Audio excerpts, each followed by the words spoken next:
Hello everyone. Back again with film recaps.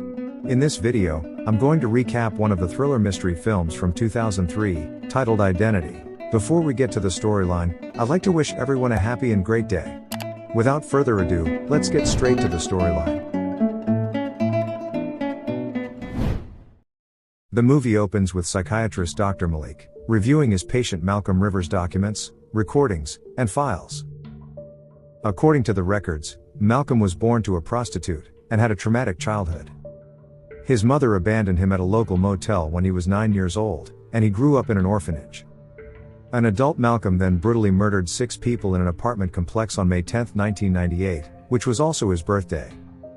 The crime was so heinous that the courts imposed the death penalty, and he's set to be executed tomorrow. In the next scene, a district attorney receives an urgent call from a colleague, informing him of a new court hearing scheduled for midnight. It turns out Malcolm's defense lawyer has discovered his diary, which he claims can turn the case around.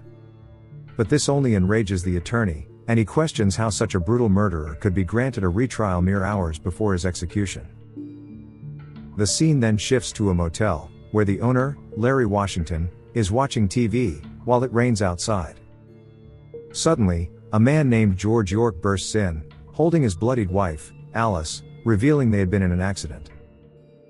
In a flashback, we see the couple driving in heavy rain, with their young son, Timothy, in the back seat. Everything seems to be fine, until one of the front tires abruptly bursts, startling the family. George then quickly pulls over, and eventually discovers that it turns out to be a shoe stuck in the tire. The scene then cuts to a further flashback, where we see a former prostitute, Paris, Nevada, driving on the same road. She is searching for her lighter, but she accidentally causes all her belongings, along with her shoe, to fly out on the road. Later, George is busy fixing the tire while Alice stands next to him holding an umbrella. Timothy is playing inside the car, and he soon gestures at his mother to come toward him. Alice tries to approach him. But then all of a sudden,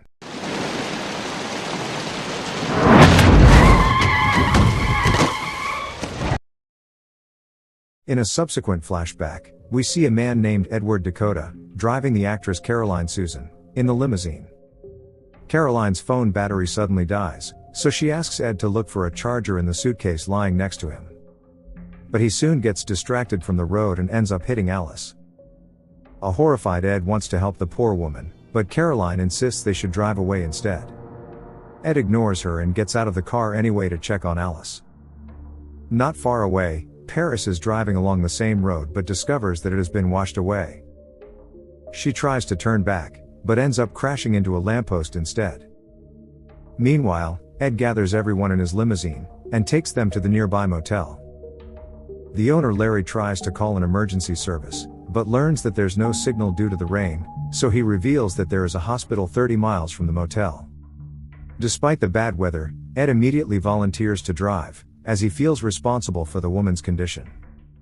Caroline is against the idea and refuses to get out of the vehicle, but Ed throws her out and drives away. After a few kilometers, Ed comes across Paris, whose car has broken down. She asks for a ride, and he agrees without hesitation. Paris then warns Ed that they can't go any further because the road is flooded, but he ignores her and continues driving. But soon, he realizes she was correct when his car ends up sinking into the flood.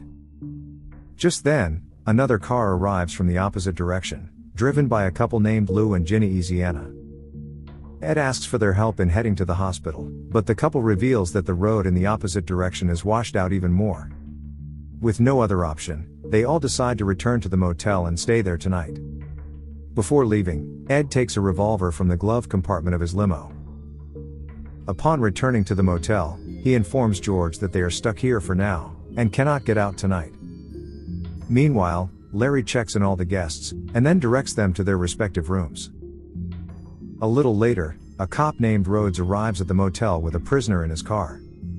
He asks Larry to let them stay until the storm passes, promising that the prisoner will be tied up. Ed then explains about the woman in critical condition, and requests that an ambulance be dispatched. Rhodes tries to call for help using the police radio, but his efforts are unsuccessful. With no other option, Ed decides to handle the situation himself, and uses a needle and thread to stitch up Alice's wounds. This finally stops the bleeding, and her condition begins to improve. Meanwhile, Ed notices that the little boy, Timothy, appears strange, and hasn't said a word since the accident. He asks George if the kid is okay, to which the latter says yes. George reveals that Timothy's real father, who had serious temper issues, left 2 years ago, and the boy has not spoken much since then. On the other hand, Larry takes Rhodes and his prisoner, Robert Maine, to their assigned room. Rhodes then chains the criminal to the toilet to ensure he cannot escape. Sometime later, Caroline is seen practicing her speech, unaware of a mysterious shadowy figure lurking behind her. The hotel phone suddenly beeps, indicating that it has received a signal. Overjoyed, she rushes outside into the pouring rain and uses the shower curtain to shield herself.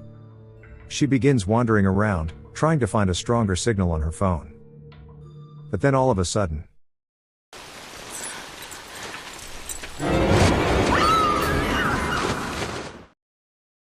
despite the heavy storm, Ed hears some strange noises and goes outside.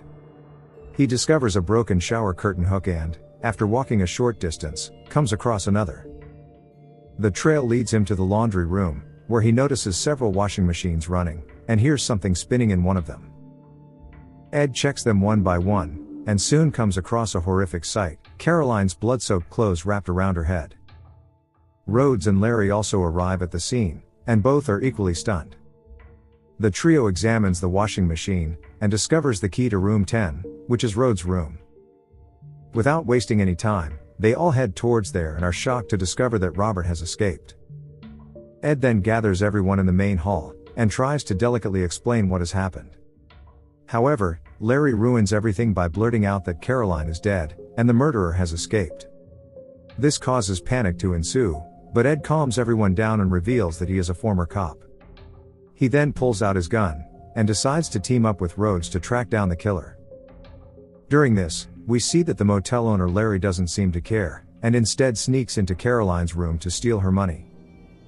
Meanwhile, the remaining guests continue to panic in the main room, especially Ginny Easiana, who suddenly gets up and leaves, saying she feels something bad is going to happen.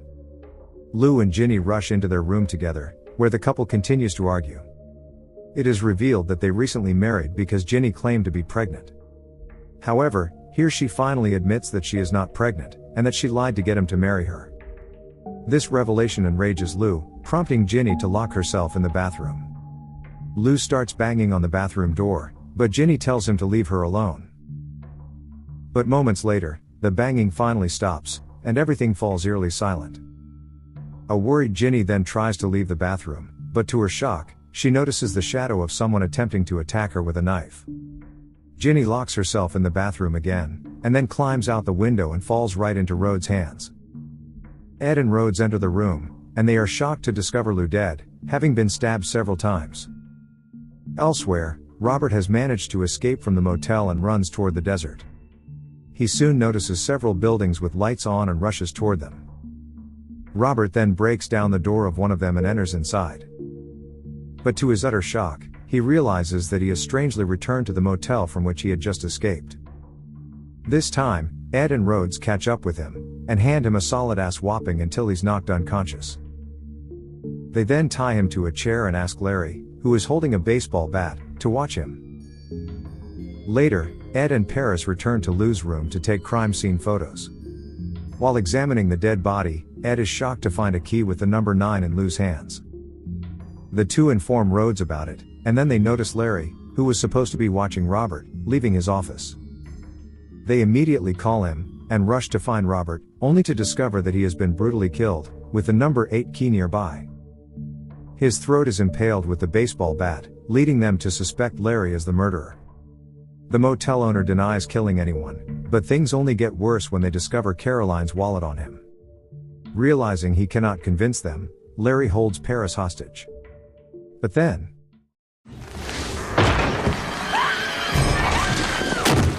a man's frozen body suddenly falls out of a refrigerator. Up next, Larry takes advantage of the situation and flees in his pickup truck. He begins driving toward the exit of the motel, but suddenly sees Timothy standing in his way, and George is run over and killed when he tries to save his stepson. The scene then cuts to Malcolm's trial, where Dr. Malik explains that, according to the law, one cannot execute someone who does not understand the charges against them. He presents Malcolm Rivers' personal diary, which contains entries written from the perspectives of several different people, and in different handwritings. This indicates that Malcolm suffers from a split personality disorder, which is why he has no memory of committing the crimes. Next, Malcolm is finally brought into the room, tied to a wheelchair, and not fully conscious. Back in the motel, the group ties Larry to a chair, convinced that he's the killer. In his defense, the man reveals that the dead body in the refrigerator was the real motel owner, also named Larry. He explains that he lost all his money in Las Vegas and fled from his creditors. When he ran out of gas, he arrived at this motel, and discovered the owner dead inside. Then, some guests arrived and asked for a room, so Larry pretended to be the owner as he was in desperate need of money. He placed the real owner's body in the refrigerator, hoping his family would return. But as more guests continued to arrive, Larry was unable to resist the temptation, and continued to impersonate the motel owner. Upon hearing this story, everyone considers to believe him, except for Rhodes, who still thinks Larry is the killer. But the group nonetheless decides to stay in the main room, and keep watch over one another. Later, while everyone is busy in conversation, Rhodes tries to check on Alice, but he's startled to find that she's dead. Moreover, there is a key with the number 6 under her pillow. This confused the entire group, and they begin to wonder where the other key could be. They then think about the dead George, and after moving the pickup truck, discover a key with the number 7 in George's pocket. This leaves them stunned, because no one could have known about the accident beforehand. Having had enough, Ed suggests that Paris, Ginny, and Timothy get into the car, and drive around in circles until dawn. However, for some reason, Rhodes insists that everyone should stay at the crime scene, and after Ginny and Timothy get into the car suddenly explodes. The group rushes to put out the fire, but they are shocked to see that Ginny and Timothy are missing. Strangely enough, George's body is nowhere to be found either. They then search the motel and discover that all of the bodies, Robert, Lou, Alice, and even Caroline's head, are gone. Realizing that they are doomed, Paris has a mental breakdown. She yells about how she wants to live, and that she's turning 30 next week. Hearing this, Larry points out that his birthday is next week too, and shockingly, even Rhodes and Ed say the same thing. Alarmed, they check the copies of the guests' IDs, and are stunned to discover that every single one of them was born on May 10th.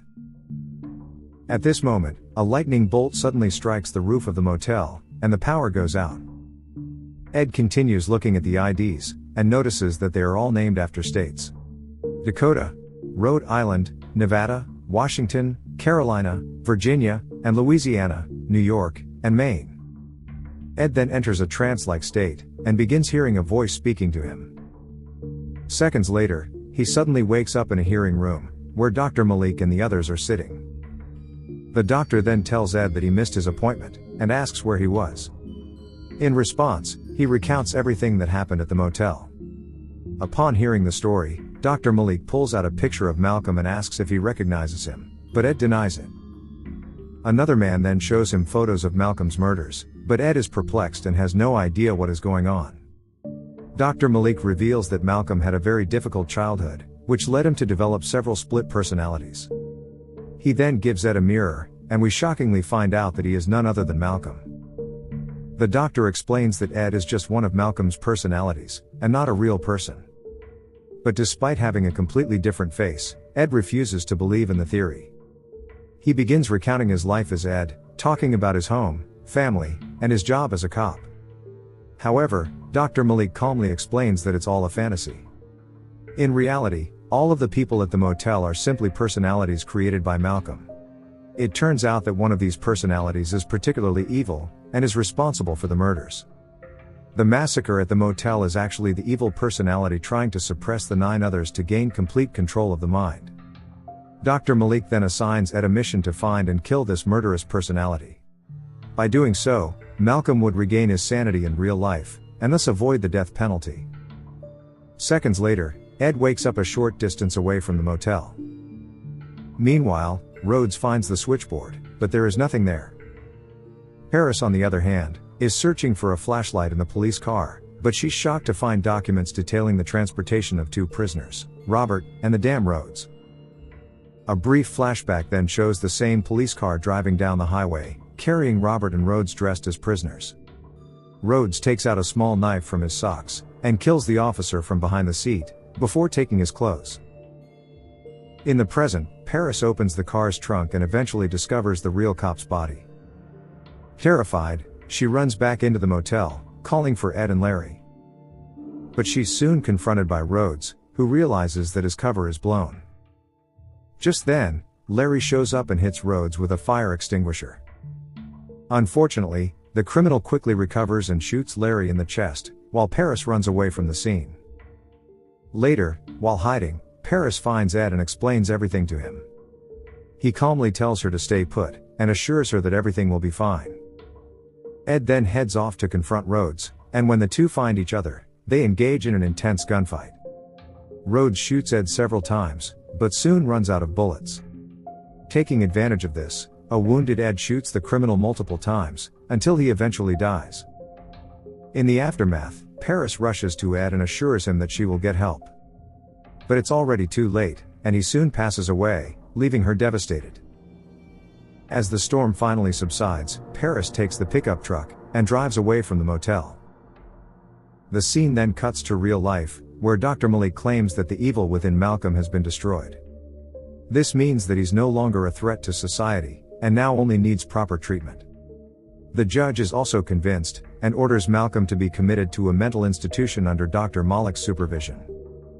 As Malcolm is driven to the institution with Dr. Malik, we get a glimpse into his mind, where Paris has returned to her hometown, and established an orange grove.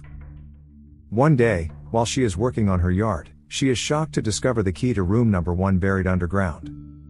Just then, a figure armed with a crowbar emerges behind her, and it turns out to be little Timothy, who is still alive, and is the real killer personality.